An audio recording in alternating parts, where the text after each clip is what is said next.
All right, guys, here we go. Let's meet the cast of the Skeleton Crew. Chris, kick us off there, buddy. Alrighty, guys. You might know this you might know this guest from such films as Firestarter or Black Widow, and of course as Captain Fern, among many other in the Skeleton Crew. Welcome to the stage, Ryan, Kiera, Armstrong. All right, guys. Our next guest here appeared in projects such as Dear Santa and Mythic Quest, but Neel Nation, rise up! Let's go!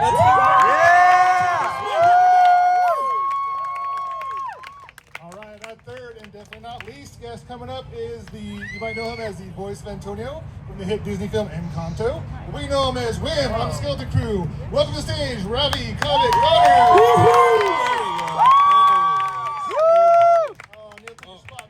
Neel took your spot. That's fine. Buddy. Oh, jeez. Oh, awkward. After a horrible start already. Here, Neel can chill on the table right here. Okay, let's go. Yeah. All right, that'll work. Or yeah. There you go. We're very protective of Neel here. We love Neel. All right, guys. So let's just get right into it. Go back to when your first generating memories of your life here. What are your first memories of Star Wars just in general? Hi. My first memory of Star Wars was probably being at my cottage with my dad and watching Empire Strikes Back. I was obsessed with Yoda, etc. Love it. I've been obsessed ever since, and I've been a fan my entire life. Woo! As have I, yeah. Amazing. As have I. I've also been a fan for almost my whole life.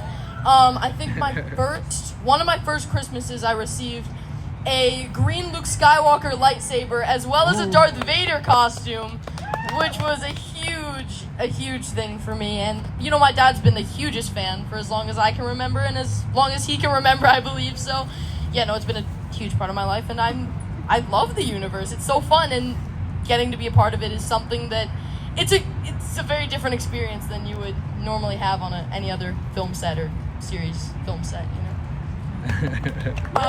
Hello.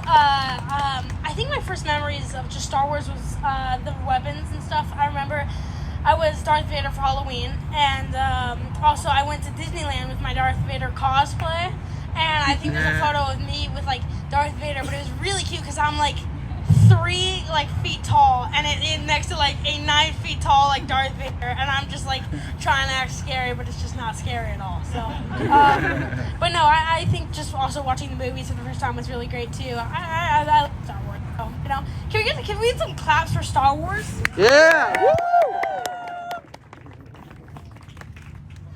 All right, guys, I'll pick up the next question here. So, you guys all had a chance to work on the groundbreaking technology that is the volume. Tell us a little bit about what that was like. What was it like to be on the volume on a virtual set? It was really crazy. I mean, I think, I don't know, it was kind of if for those who don't know, the volume is a 360, big TV screen. And it really made because the job of actors is you kind of have to imagine a lot of stuff. But I think the volume made it easier to imagine stuff because it was right in front of your face. And I don't know, it would always take me by storm and stuff. And I'm still waiting for the day where I can play Mario Kart on it. Okay. I'm just putting that out there.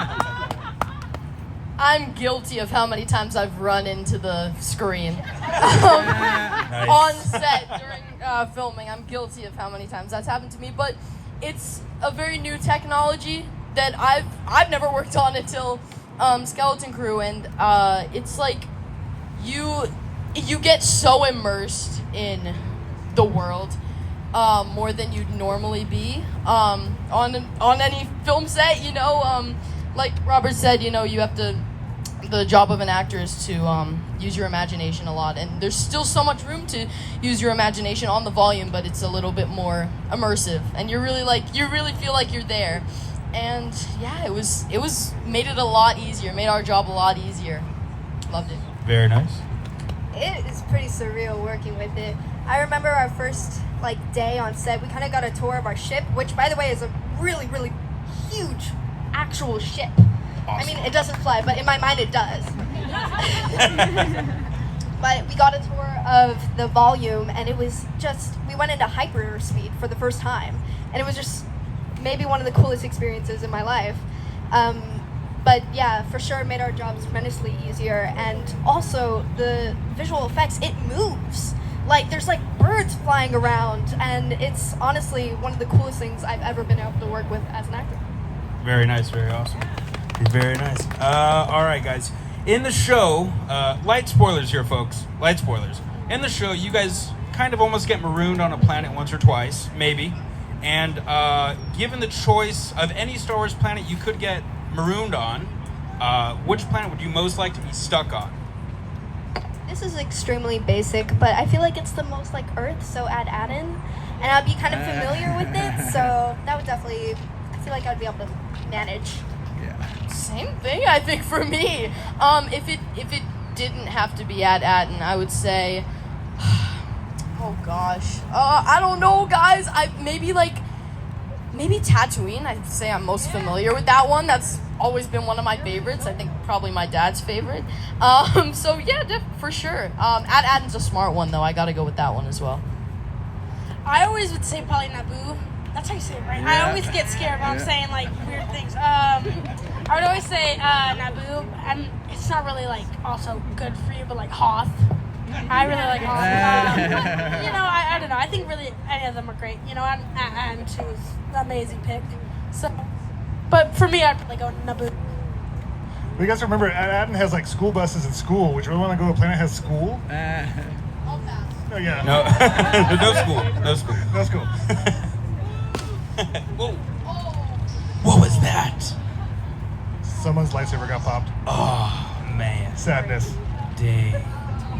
Well, I think they sell a few lightsabers here at this thing. I think. Let's see. Chris. Yeah, they might. I don't know. Chris? All right, guys, this is going to be kind of a fun one here. We all know that music is a huge part of the Star Wars universe, whether you're John Williams or even putting in some little hits there and there, like Lin-Manuel Miranda. So let's say you are a musical artist in Star Wars. What is your band name or artist name, like your DJ name? I always had a joke that would be like DJ Trunk. But also, I will say I'm a very big Tyler the Creator fan. Hey! Yeah. I went to his. I know. I went to his concert. It was really good. I can talk for hours about it. I actually caught $1. He throws dollars out from the very bridge sticky. thing. Yeah. We caught one. That's amazing. That's It was great. ridiculous because everyone was like jumping all crazy and it was like effortless for me. I just picked it out of the air. It was great. Anyway, Tyler the Creator. Yeah, so I'd probably say that maybe even Trunk the Creator. I don't know. It's stupid. It's imagination, guys. I 1,000,000% support. I will give you all my money. Oh gosh. Oh, this is a hard one, guys. I would say I'll go with the band name. The Whim Wonders. The Whim Wonders. Catchy. I think that would be fun. I can't we gotta get Max Rebo in that band, I feel like. Yeah. Do we get him in there? Yeah, so much fun. Play some keys. Oh yeah. Awesome. I feel like Fern would be into like some 80s rock. But I don't know if you know the Terminator, but I think she would be the Ferninator.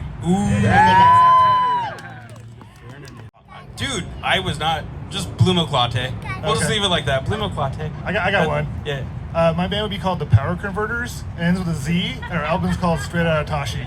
Who's buying that album? Anybody? Hey, you got a couple units sold, man. The Z is the important part of that. Yeah, definitely. All right. What lesson from working on the Skeleton Crew show specifically do you think you guys are going to take with you on the rest of your careers here? That's a good question. I mean, I had never worked, like I said, with the technology of the volume or even just the amazing characters that they would make. And just knowing how to communicate with the puppeteers, who you'd be like, okay, so when I say this line, you're going to react this way. But what's like really cool, even with Neel, like, it's so cool. It's a real head. And it blinks, the trunk moves, and it's so cool working with them. But learning how to manage and interact with a puppet. Yeah. Definitely puppets are a huge part of the experience on Skeleton Crew, which is going to be very helpful for future projects. But I feel like communication, not just with puppeteers and, other actors, but with, like, the crew and directors is always very important, especially on such a wide scale production like any Star Wars set is. You know, there's gonna be big, like, huge film sets like that in huge environments where there's a lot going on and a lot of communication that's involved. And you know, especially with the directors, we had such a fun time working with the directors, always asking questions. Yeah, that's always important, always fun, and really just living, being in the moment, in the experience. It's so fun, and you know, it's the only time maybe the only time you're gonna get to play the character, so you know, just enjoy it. Yeah, I mean, I always really think the puppets are definitely a big one. I mean, I'm so cute. Like, I think definitely just puppets would be definitely a big one, yeah. I will say I really like the amount of practical stuff that was in that show. Like, the robots were real, and the aliens were real. Like, it was really good. Yeah. Let him Yeah. No, let him ask. Let who? Okay, come here, buddy. Come here. Let's ask a question. Let's give it up for James, everybody. James. Let's go ahead and ask a question, bud. What was your favorite part about the show? I just started by saying I'm so sorry about your lightsaber. I saw that. I'm so sorry. But my favorite part of the show would probably be a lot of like the Hannah stuff on episode 4. I really like filming with her. She's amazing, and yeah, I don't know. I really like filming a lot of stuff on episode 4. So yeah. Yeah, a lot of the stunt work, getting to work with so many directors. There was a multitude of directors, and they were all so unique and so fun in their own way, and getting to work with them and all their different styles and getting to know them is a lot of fun. Just being around everybody, so many talented minds, getting to work with them and bring, you know, Watts and Ford's vision to life. What's really cool is that like all of our crew like worked on past Star Wars films as well. So like Mandalorian, Ahsoka. Actually, Ahsoka shot right next to us. Ooh, hey, that's awesome. Yeah, but so hearing their stories, but also the crew and directors would kind of keep things a secret. So when we went on set, it would be our raw, honest reactions. So that was really, really cool. Very nice, very nice. Ladies and gentlemen, let's give it up for Ryan, Kiera, Armstrong here. Let's give it up for Ravi, Cabot-Conyers.